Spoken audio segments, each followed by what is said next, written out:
Hi, unique souls. I'm here today as a ambassador of Wise Council of Galaxies, and I will accompany you in your journey of A Course in Miracles. We are going to start with lesson 1 today, so let's start. Without further ado. Lesson 1. Nothing I see in this room, on this street, from this window, in this place, means anything.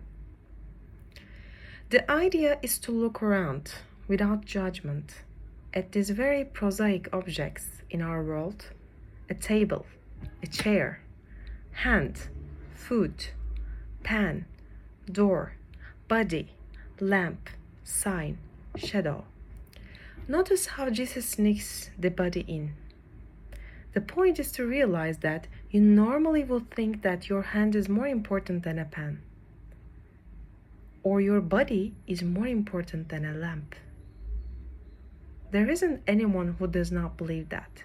Therefore, you need to realize how you are coming to A Course in Miracles with a set of premises that you are not even aware of.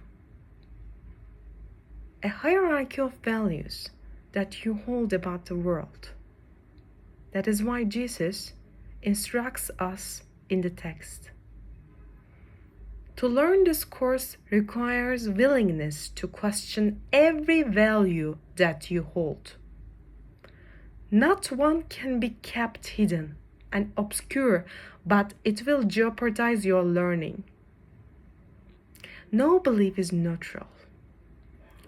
Everyone has the power to dictate each decision you make. For a decision is a conclusion based on everything that you believe. It is the outcome of a belief and follows it as surely as does suffering follow guilt and freedom sinlessness.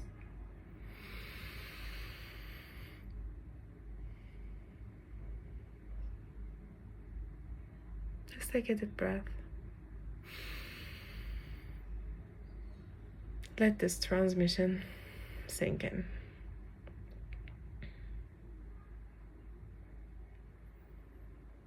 This very first lesson, which seems so simple, if not simple-minded, if you do not really understand it, contains the complete thought system of A Course in Miracles. There is no difference among any of the things in this world. They're all equally the same because they're all part of the illusion, reflecting the same thought system of separation, which itself is unreal.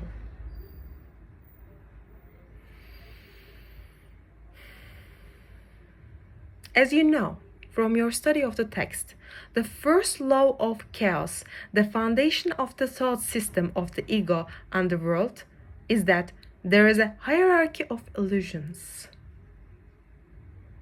If I believe that my body or hand is more important than a lamp, I'm clearly saying there is a hierarchy of illusions. Again, it would be hard, if possible at all, to find someone in this world who does not share the belief in that hierarchy, or who even thinks about that as an issue. Thus, if you give some serious thought to this, it will become clear to you that your whole life is based upon a lie. The first law of chaos that says there is a hierarchy of illusions.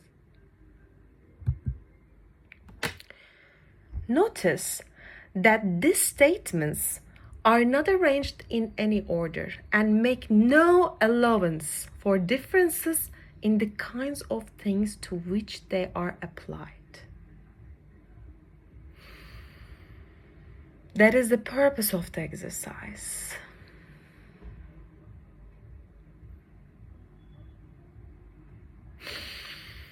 Let's take a deep breath.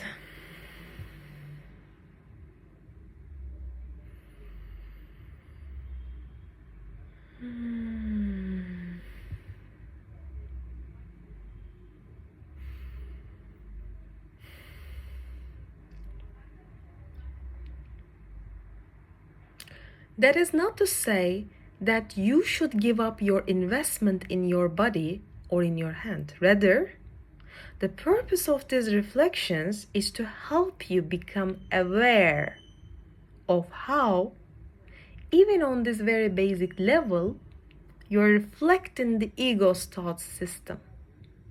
These lessons are humbling if you think deeply about them, because they help you realize how much your life goes against everything that A Course in Miracles is teaching.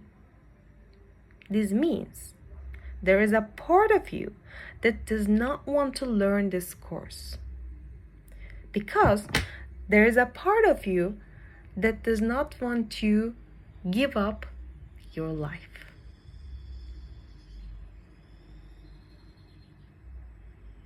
You do not want to walk around actually believing your hand is as meaningless as a pen.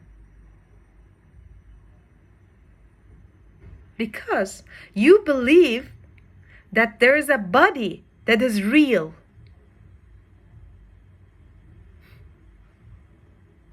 And that you are truly here in the world.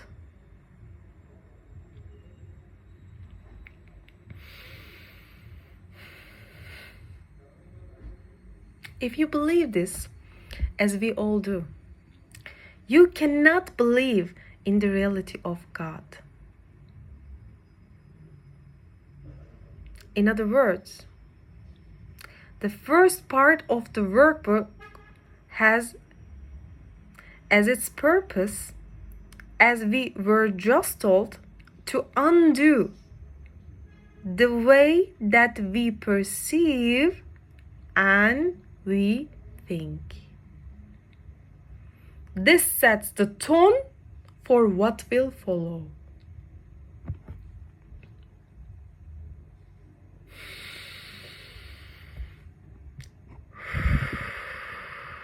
Let's take a deep breath.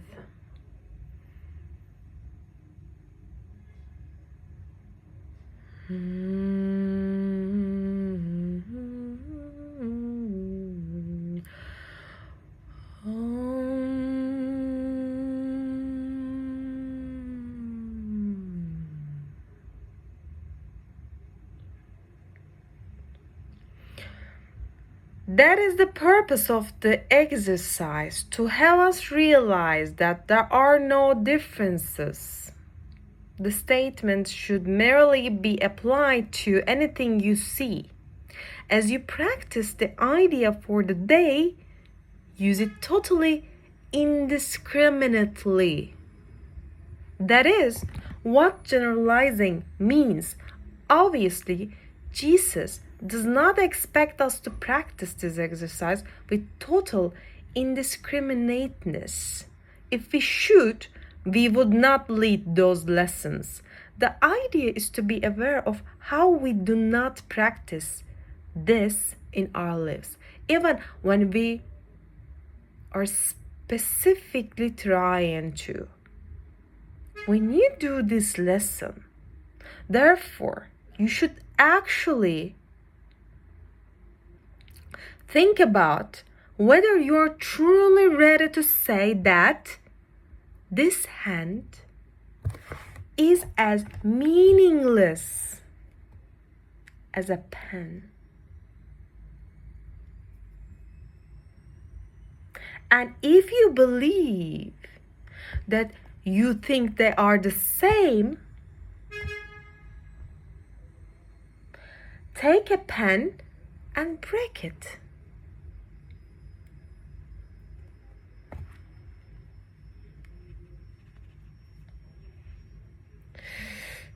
And then your hand and break that. I don't think I can. So let's continue. Okay, I had no idea that this was coming up. You will suddenly realize that you believe there is a real difference. Now I feel bad for this pen. Anyway.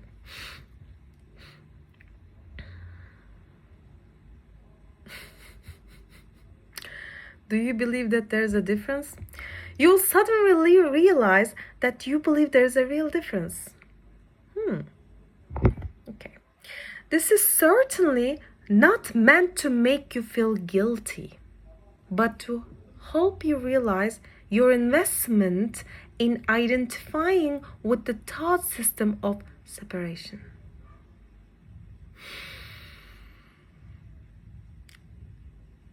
Hold. Exhale.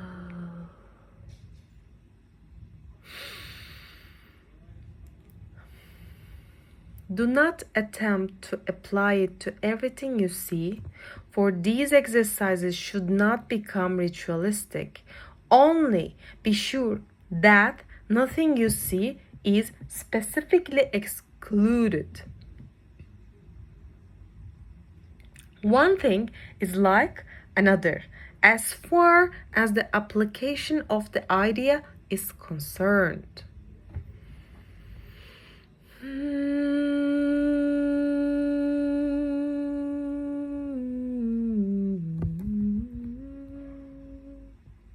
Nothing I see in this room means anything. It would be very easy to go around to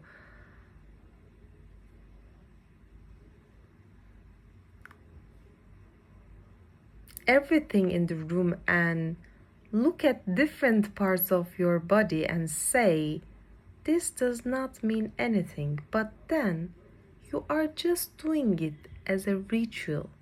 Basically, a ritual leaves you mindless, which is why people like them. Mindless rituals make us mindless. This is why people like them. Wow. A friend once said that she liked to say the rosary because she did not have to think. You just do it. Jesus is telling you not to do that with this workbook. Do not make it into a ritual. Rituals are designed to keep you mindless. This is a course whose purpose is to make you mindful. We shall repeatedly return to this theme of the potential danger of rituals. It is easy to miss here how Jesus is being sneaky. He seems to be telling us that this idea is only for this lesson.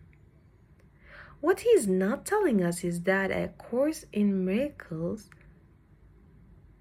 itself rests on this principle.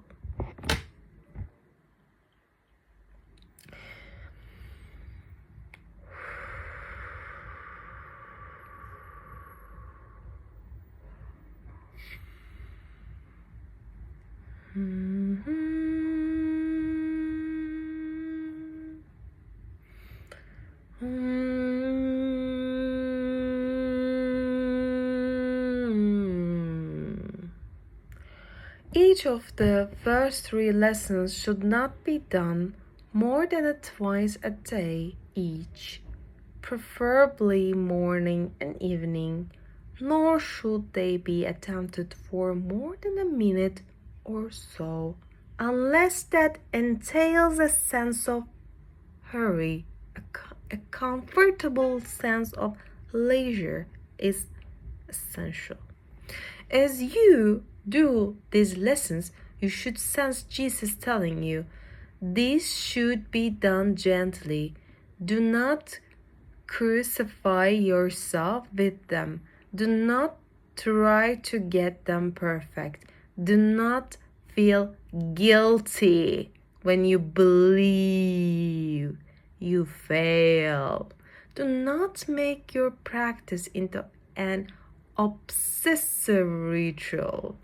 You should feel comfortable with these exercises. His gentleness becomes one of the significant principles of the workbook, and integrating this gentle kindness into our own lives is one of the most important lessons we could ever wish to learn. Jesus supplies us with a wonderful model. Nothing I see in this room. It might be a pen, it might be a book, it might be a notebook, it might be a candle, it might be a Palo Santo, it might be walls, it might be doors, it might be anything. So you should just say, without an order, not in a ritualistic way, that each of them use their words, the names, and just tell yourself, remind yourself that it has no meaning. The pen doesn't have a meaning. Okay? You can do it in the morning and in the evening, whenever you just remember. But don't force yourself to overdo it as a ritual. I mean, don't try to be perfect. We're not trying to reach the perfectness here. It's not the real goal here. Please remember that.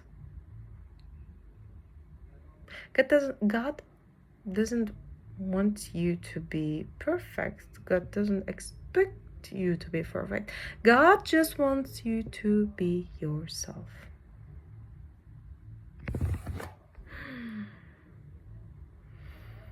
Namaste, babies. Bye.